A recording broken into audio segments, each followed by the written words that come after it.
ನಾವು cabinet meeting ಮಾಡಿ ಕೂಡಲೇ ಅವುಗಳನ್ನು ಜಾರಿಗೆ ತರ್ತೀವಿ ಅಂತೇಳಿ ತೀರ್ಮಾನ ತಗೊಂಡಿದ್ದು.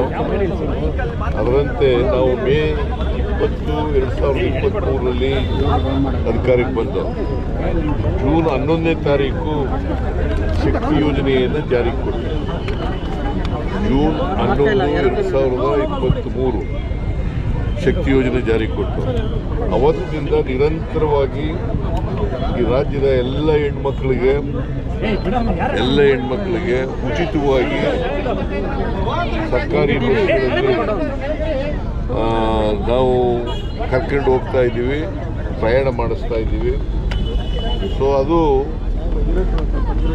ಇವತ್ತು 500 ಕೋಟಿ ಟ್ರಿಪ್ಗಳು ಹೆಣ್ಮಕ್ಳು ಮಾಡಿದ್ದಾರೆ.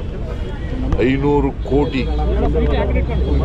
ಅದಕ್ಕೆ ರಾಮಲಿಂಗಾರೆಡ್ಡಿ ಅವರು ಬಹಳ ಅವರ ಮುಂದಾಳತ್ವದಲ್ಲಿ ಇವೆಲ್ಲ ನಡೀತಾ ಇದೆ ಕಾರ್ಯಕ್ರಮಗಳು. ಅದಕ್ಕೆ ಇದು ಒಂದು ವಿಶೇಷ ಕಾರ್ಯಕ್ರಮ ಅಂತೇಳಿ ಇವತ್ತು 500 ಕೋಟಿ ಮಹಿಳೆಗೆ 500 ಕೋಟಿ ಪ್ರಯಾಣ ಮಾಡಿದಾರಲ್ಲ, ಆ ಟ್ರಿಪ್ಗಳಲ್ಲಿ ಮಾಡಿದಾರಲ್ಲ, ಅದಕ್ಕೋಸ್ಕರವಾಗಿ ಇವತ್ತು ಸಾಂಕೇತಿಕವಾಗಿ ನಾವು ಟಿಕೆಟನ್ನು ಕೊಟ್ಟಿದ್ದೀವಿ ಹೆಣ್ಮಕ್ಳಿಗೆ. ಸರ್, ಇದು ಸಿಗಂದೂರು ಸೇತುವೆ ವಿಚಾರವಾಗಿ ನಿತಿನ್ ಗಡ್ಕರಿ ಪತ್ರ ಬರೆದಿದ್ರಿ ಸರ್. ಅದೇ ಇವತ್ತು ಯಾರು ಕೂಡ ಭಾಗವಹಿಸ್ತಾ ಇಲ್ಲ. ನನಗೆ ಕರೆದಿಲ್ಲ. ನಾನೇ ನಿತಿನ್ ಗಡ್ಕರಿ ಅವರಿಗೆ ಫೋನ್ ಮಾಡಿ ಹೇಳಿದೆ. ನಿತಿನ್ ಗಡ್ಕರಿ ಅವರು ನಾನು ಮುಂದಕ್ಕೆ ಹಾಕ್ತೀನಿ ಅಂತ ಹೇಳಿದ್ರು. ಆಮೇಲೆ ಪತ್ರ ಬರೆದೆ ನಾನು. ಆದರೆ ಇಲ್ಲಿ ಭಾರತೀಯ ಜನತಾ ಪಕ್ಷದ ಲೀಡರ್ಗಳು ಬಹುಶಃ ಪ್ರೆಷರ್ ಹಾಕಿರ್ಬೋದು ಅಂತ ಅನಿಸುತ್ತೆ. ಅವರು ನನಗೇನೂ ಹೇಳ್ದೇನೆ ಮಾಡ್ತಾ ಇದ್ದಾರೆ.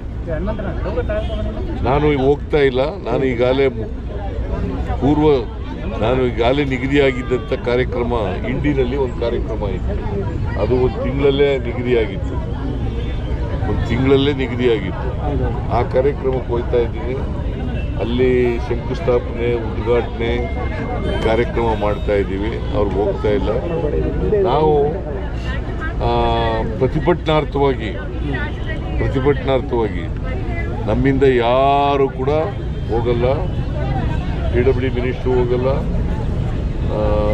ಡಿಸ್ಟ್ರಿಕ್ಟ್ ಇನ್ಚಾರ್ಜ್ ಮಿನಿಸ್ಟ್ರು ಹೋಗಲ್ಲ, ಅಲ್ಲಿ ಸಾಗರದ MLA ಅವರು ಕೂಡ ಹೋಗಲ್ಲ. ಕೇಂದ್ರ ಮತ್ತೆ ರಾಜ್ಯ ಸರ್ಕಾರದ ನಡುವೆ ಇದೊಂದು ರೀತಿ ತಿಕ್ಕಾಟ ಶುರುವಾಗಲ್ವಾ ಸರ್? ಈ ರೀತಿ ಬೆಳವಣಿಗೆ ತಿಕ್ಕಾಟ ಕರಿಬೇಕಲ್ವ ಅವರು?